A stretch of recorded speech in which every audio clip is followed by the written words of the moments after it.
sommes un jour extrêmement important de l'histoire du Sénégal. Et nous pensons que nous, députés qui votons les lois de la République, devons être les premiers à les observer.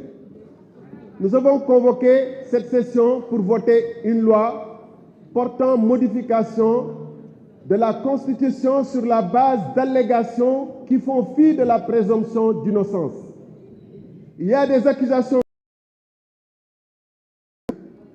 Pour l'instant, il est présumé innocent jusqu'à ce que vous ayez apporté le Conseil constitutionnel.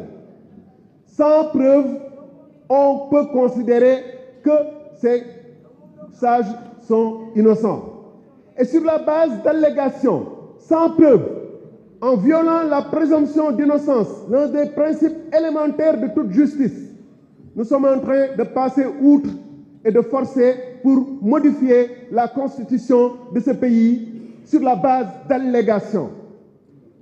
Alors, est-ce qu'il faut modifier, convoquer cette session sans pour autant avoir eu les preuves que le Premier ministre de la République du Sénégal est corrompu et d'en tirer les conséquences, à savoir que son gouvernement doit être renvoyé?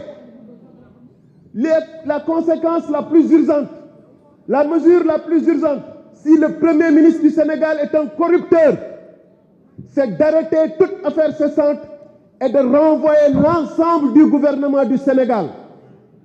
Ce n'est pas de modifier la Constitution. Et alors, ce monsieur le ministre que je respecte énormément ne devrait pas siéger ici. Parce qu'on dit effectivement, et il avait raison de ne pas être là en commission, on dit effectivement que son Premier ministre est un corrupteur. La première chose la plus urgente à faire, si vous êtes convaincu que le Conseil constitutionnel est corrompu, c'est de faire en sorte qu'on ait un autre Conseil constitutionnel. Ce n'est pas de reporter les élections. Alors, avant d'engager cette discussion, qui n'a d'autre but que de faire un coup d'État constitutionnel, la première chose qu'on aurait dû faire, c'est d'apporter ici les preuves de nos allégations et d'en tirer immédiatement les conséquences.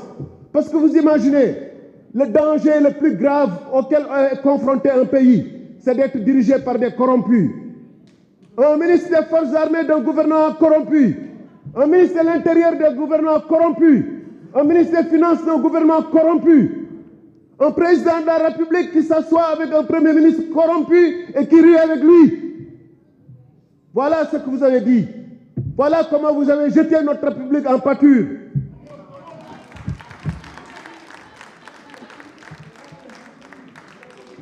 Quels sont ceux qui sont... le président, vous avez la parole, Moussa Diakhaté.